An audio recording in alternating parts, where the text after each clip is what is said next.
परिचय। अंकिता, तुम्हें पता है विकास जैविक जन समूहों की आनुवांशिक अभिलक्षणों में अनुक्रमिक पीढ़ियों में होने वाला कोई भी परिवर्तन होता है। हाँ, तथा विविधता सजीवों में सामान्य अभिलक्षणों से अलग विकसित होने वाली संरचनात्मक, कार्यात्मक या व्यवहारात्मक परिवर्तन होती है। आओ अपने इस अध्याय में हम आनुवंशिकता तथा विकास के बारे में विस्तार से चर्चा करें। उद्देश्य।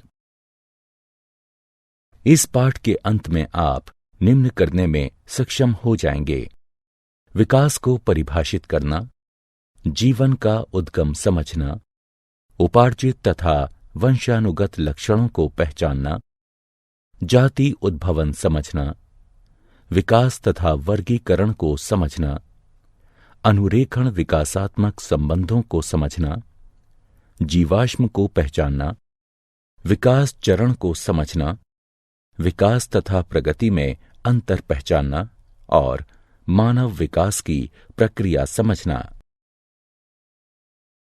विकास। विकास एक सतत प्रक्रिया होती है जिससे होकर वर्तमान जीव तथा पौधे जीवन के उद्गम के समय से विकसित हुए हैं। विविधता। जैसा कि हम पहले चर्चा कर चुके हैं कि विविधता सजीवों में सामान्य अभिलक्षणों से अलग विकसित संरचनात्मक, कार्यात्मक एवं व्यवहारात्मक परिवर्तन होती है। विविधताओं का उद्गम तथा संचयन आवश्यक होता है क्योंकि ये विकास के लिए कच्चा पदार्थ प्रदान करती हैं।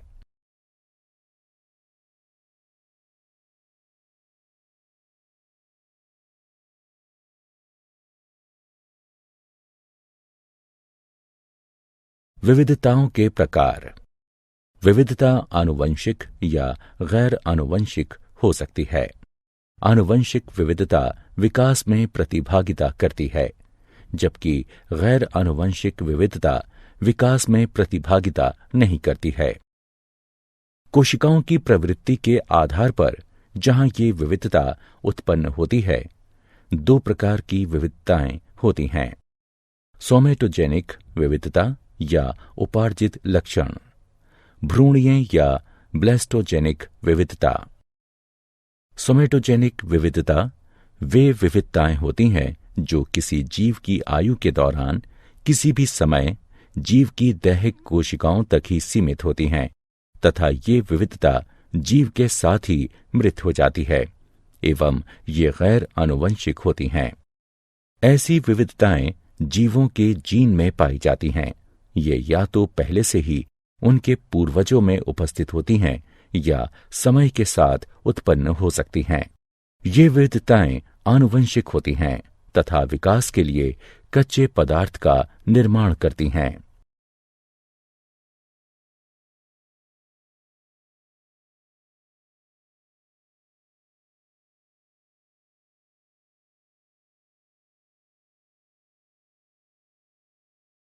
विविधता के स्रोत। विविधता निम्न कारणों से होती है: उत्परिवर्तन, आनुवंशिक विचलन। उत्परिवर्तन एकाएक, वृहद तथा आनुवंशिक पदार्थ में होने वाला परिवर्तन है।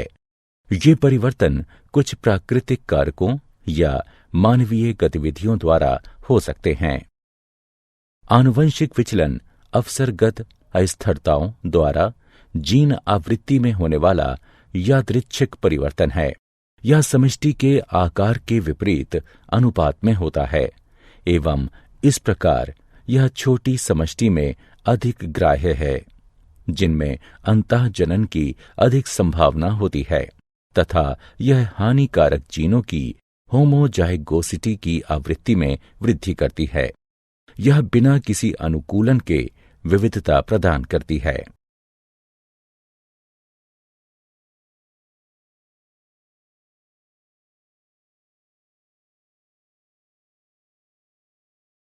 जीवन की उत्पत्ति। जीवन की उत्पत्ति के सिद्धांत को डार्विन के प्राकृतिक चयन के सिद्धांत द्वारा सर्वश्रेष्ठ रूप से समझाया गया है। इस सिद्धांत के 3 मुख्य बिंदु हैं। प्रत्येक जीव में जीवित रहने तथा जनन करने की क्षमता है। जनन के दौरान जीव प्रजातियों के साथ विविध अभिलक्षणों में विविधता प्रदर्शित करते हैं।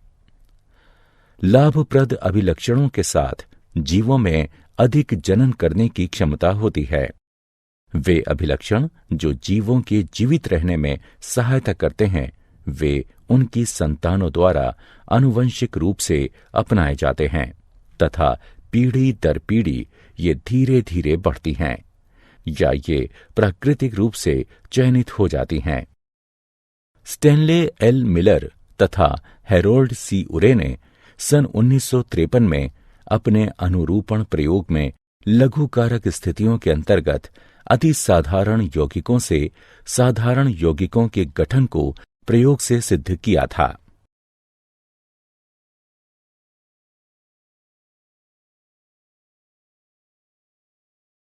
उपार्जित तथा वंशानुगत लक्षण। आनुवंशिक अभिलक्षण वे होते हैं जो जनन कोशिकाओं में डीएनए द्वारा नियंत्रित होते हैं तथा एक पीढ़ी से दूसरी पीढ़ी में स्थानांतरित होते हैं। इन अभिलक्षणों में किसी भी परिवर्तन का परिणाम विविधता होती है। उपार्जित अभिलक्षण वे होते हैं जो किसी जीव द्वारा उसके जीवन में उपार्जित किए जाते हैं तथा ये डीएनए में कोई भी परिवर्तन नहीं लाते हैं तथा इस प्रकार अगली पीढ़ी में किसी भी प्रकार से स्थानांतरित नहीं होते हैं। जाति उद्भव। जीव उद्भव नई प्रजातियों के बनने की प्रक्रिया है। जब भौगोलिक रूप से एकाकी सदस्यों के मध्य विविधता उत्पन्न हो जाती है, जिनके कारण से जनन वियोजन होता है, जहां कुछ प्रजातियां एक दूसरे के साथ जनन नहीं करती हैं। किसी समष्टि के गूढ़ परिवर्तनों के साथ सदस्यों के एक अन्य समष्टि में पलायन से नव समष्टि में नए लक्षणों के विस्तार में सहायता प्राप्त होती है। आनुवंशिक विचलन वह होती है जो प्राकृतिक आपदा के कारण एक जनसंख्या से कुछ जीनों को निष्कासित कर देती है या मृत्यु जीन आवृत्ति में परिवर्तन लाती है। विविधता तब भी संकलित हो सकती हैं जब डीएनए प्रतिछवि तंत्र में अशुद्धियां उत्पन्न हो जाती हैं।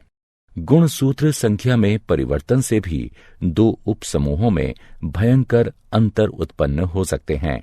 यौन जनन से भी विविधता उत्पन्न होती है। भौगोलिक अवरोधक अथवा भौगोलिक वियोजन यथा नदी या पर्वतों का समष्टि के 2 उपसमूहों के मध्य अंतरागमन जीन प्रवाह के स्तर में कमी लाता है। जनन वियोजन 2 उपसमूहों के मध्य उत्पन्न होता है, जिसका अर्थ है 2 उपसमूह वे लक्षण विकसित कर लेते हैं जो उन्हें एक दूसरे के साथ सहचारी नहीं होने देते। विकास तथा वर्गीकरण। जीवों के मध्य समानताएं हमें उन्हें समूहीकृत करने की अनुमति प्रदान करती हैं। जितने अधिक अभिलक्षण उनमें आम होंगे, उतने ही अधिक वे संबंधित होंगे। जितने निकटतम वे संबंधित होंगे, उतना ही नजदीक उनमें आम पूर्वज होंगे। इसे एक भाई एवं बहन के उदाहरण से अधिक स्पष्ट रूप से समझा जा सकता है। वे निकटतम संबंधित होते हैं क्योंकि उनके पूर्वज समान होते हैं। इस प्रकार हम प्रजातियों के छोटे समूहों का निर्माण हालिया समान पूर्वजों के साथ कर सकते हैं। फिर इन समूहों के उपसमूहों में अधिक समान पूर्वज होंगे।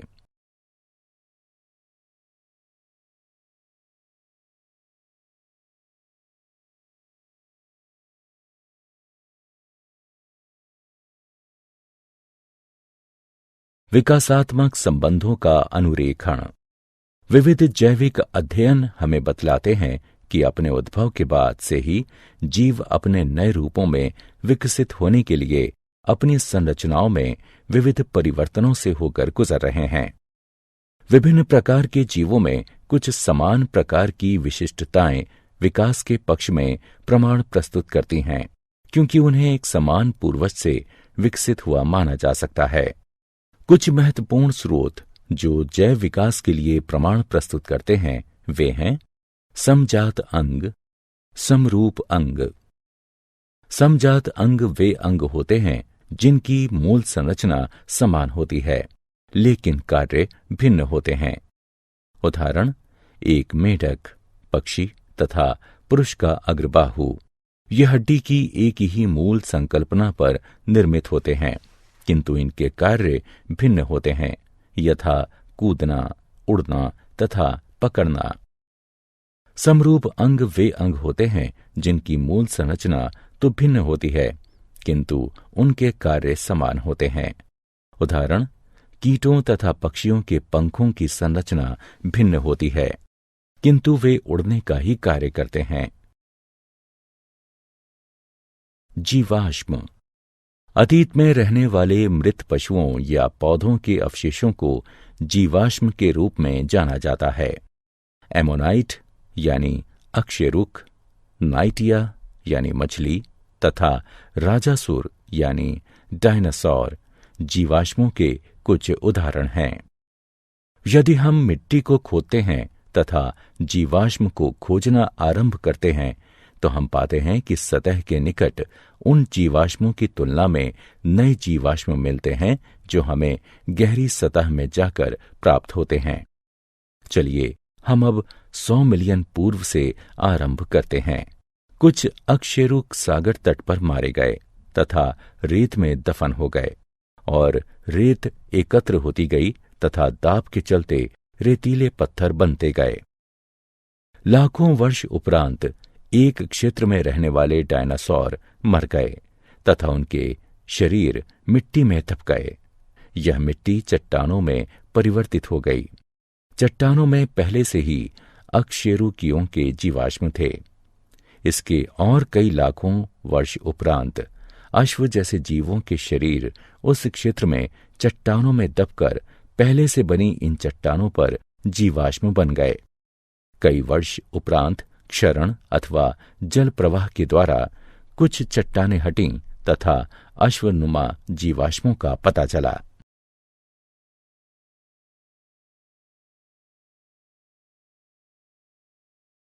विकास चरण। एक परिवर्तन जो आरंभ में किसी गुण के लिए लाभकारी होता है, बाद में भिन्न कार्यों के लिए भी उपयोगी हो जाता है।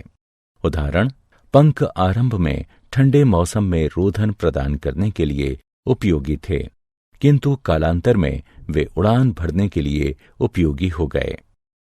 कुछ डायनासोर में पंख पाए जाते थे, हालांकि उन्होंने उड़ने के लिए कभी भी पंखों का प्रयोग नहीं किया।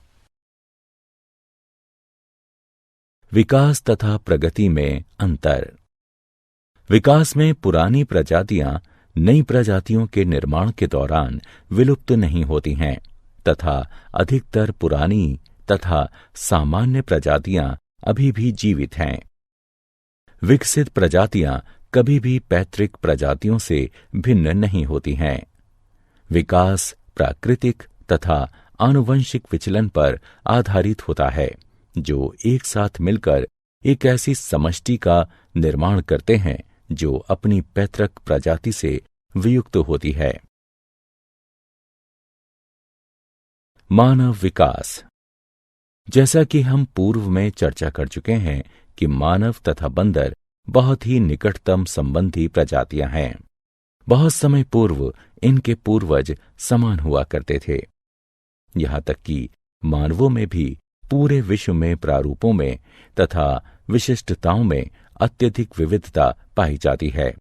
काफी समय तक हम इन मानव प्रारूपों को मानव जातियों के रूप में मानते रहे। टाइम डेटिंग के आधार पर जीवाश्मों के अध्ययन तथा डीएनए अनुक्रम को संलग्न कर आणविक जाति वृत्त के आधार पर अब यह स्पष्ट हो गया है कि सभी मानव जाति एक ही होमो सेपियंस से संबंधित हैं। होमो सेपियंस के आरंभ के सदस्य अफ्रीका से आए प्रतीत होते हैं। हमारे कुछ पूर्वज अफ्रीका में ही बने रहे तथा कुछ पूरे द्वीप में फैल गए। कुछ ने अफ्रीका छोड़ दिया तथा समय के साथ पूरे ग्रह पर फैल गए। अन्य प्रजातियों के समान पूर्वजों के इन समूहों ने भी अपना जीवन अभिभावी परिवेश में व्यतीत किया तथा विभिन्न भौगोलिक क्षेत्र में विशेष विशिष्टताओं के साथ विभिन्न रंग के होने के लिए आनुवंशिक विविधता विकसित कर ली। क्या आप जानते हैं, टी डॉब्जेंस्की ने आनुवंशिक तथा प्रजातियों का उद्गम नामक पुस्तक लिखी है। कोकरवेट जटिल जैव यौगिकों के संग्रह होते हैं तथा खंडकरण एवं विखंडन द्वारा प्रगति तथा विभाजन में सक्षम होते हैं। आरंभिक कोशिकाएं प्रवृत्ति में अवायवीय, प्रोकैरियोटिक तथा कीमो पर पोषित थीं। ए.आई. ओप्रिन ने जीवन की उत्पत्ति पुस्तक 1936 में लिखी। हर्बर्ट स्पेंसर ने विकास शब्द दिया। चार्ल्स डार्विन ने जैविक विकास के सिद्धांत का प्रस्ताव दिया, जो संशोधन के साथ वंशानुक्रम प्रतिपादित करता है।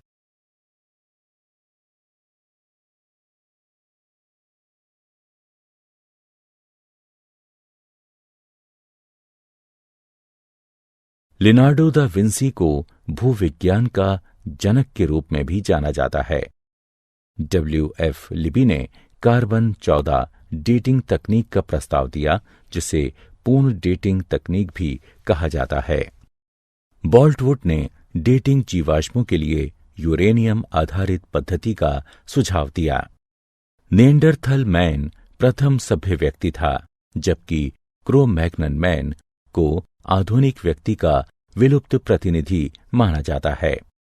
मानव को बंदरों से अधिक चिंपांजी के नजदीक माना जाता है, क्योंकि मानव तथा बंदरों के डीएनए के बीच में 10% का अंतर है। वहीं मानव तथा चिंपांजी के डीएनए में 2.5% का अंतर है।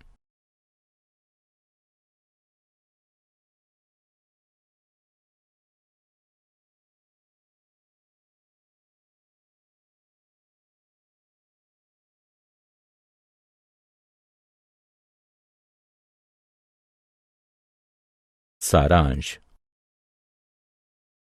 आइए हमने जो कुछ सीखा है उसे संक्षेप में दोहराएं। विविधताओं के मुख्य स्रोत हैं उत्परिवर्तन, जीनों का पुनर्संयोजन, आनुवंशिक विचलन आदि। उत्परिवर्तन आनुवंशिक पदार्थ में एकाएक वृहद तथा आनुवंशिक परिवर्तन होते हैं। उत्परिवर्तन एक विकासात्मक कारक के रूप में कार्य करता है तथा समष्टि में विविधताओं का निर्माण करता है एवं उसे बनाए रखता है। प्राकृतिक चयन विभिन्न जनन के माध्यम से संचालित होता है, जिसकी वजह से कुछ लाभकारी आनुवंशिक विविधताएं समष्टि के अधिक से अधिक सदस्यों के बीच फैल जाती हैं। यह उनकी जीन आवृत्ति में वृद्धि करती हैं। आनुवंशिक विचलन पैतृक आवृत्ति में यादृच्छिक परिवर्तन होता है, जो अचानक उतार चढ़ाव से उत्पन्न होता है। आनुवंशिक विचलन कुछ विशिष्टताओं की आवृत्ति में वृद्धि करता है, जिनमें कुछ उत्तरजीविता लाभदायक होते हैं।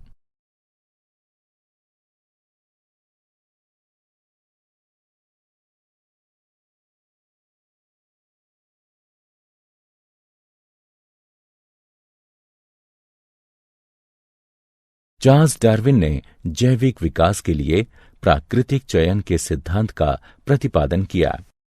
उन्होंने प्रतिपादित किया कि केवल उपयोगी निरंतर विविधता ही विकास में सहायता करते हैं तथा प्राकृतिक चयन एक मिश्रित समष्टि से सर्वश्रेष्ठ अनुकूलित प्राणियों का चयन करता है। जीवन के उद्गम का सबसे स्वीकृत सिद्धांत है कीमोसिंथेटिक सिद्धांत।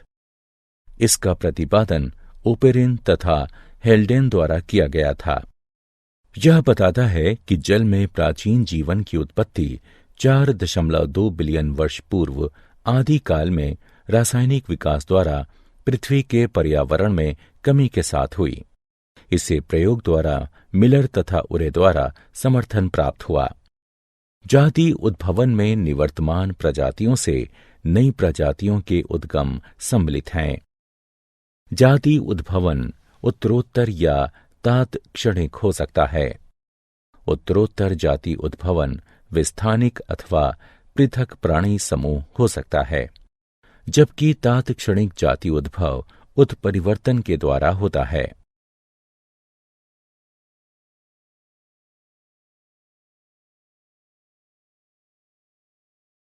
विकासात्मक संबंध जीवों के वर्गीकरण द्वारा अनुरेखित किए जा सकते हैं। समजात अंग वे अंग होते हैं जिनकी मूल संरचना समान होती है, लेकिन कार्य भिन्न होते हैं, जबकि समरूप अंग वे अंग होते हैं जिनकी मूल संरचना तो भिन्न होती है, किंतु उनके कार्य समान होते हैं। जीवाश्म वे अवशेष अथवा विलुप्त जीवों के कड़े अंगों की छवियां होती हैं जो तलछटी चट्टानों में संरक्षित की जाती हैं। ये विकास के लिखित दस्तावेज हैं। विकासात्मक संबंध कुछ अंतःकालीन चरणों द्वारा निर्धारित किए जाते हैं। उदाहरण, पंख वाले डायनासोर यह विचार प्रदान करते हैं कि पक्षी भी विशालकाय सरीसृप हुआ करते थे। एक समान पूर्वज कई असमान परिलक्षित संरचनाओं का विकास कर सकता है। उदाहरण, पत्ता गोभी, फूल गोभी, कोहला अरबी, काले, ब्रोकली आदि जंगली पत्ता गोभी के पौधे से। विकासात्मक संबंधों का निर्धारण आणविक वंशागति के आधार पर भी हो सकता है, विशेष तौर पर रक्त प्रोटीन तथा परिवर्तित डीएनए मात्रा। मानव विकास अफ्रीका से होना आरंभ हुआ तथा इसमें असंख्य मानव प्रकार सम्मिलित हैं, जैसे अफ्रीकी बंदर मानव, जावा बंदर मानव, पैकिंग मानव, क्रो मैग्नन मानव तथा आधुनिक मानव।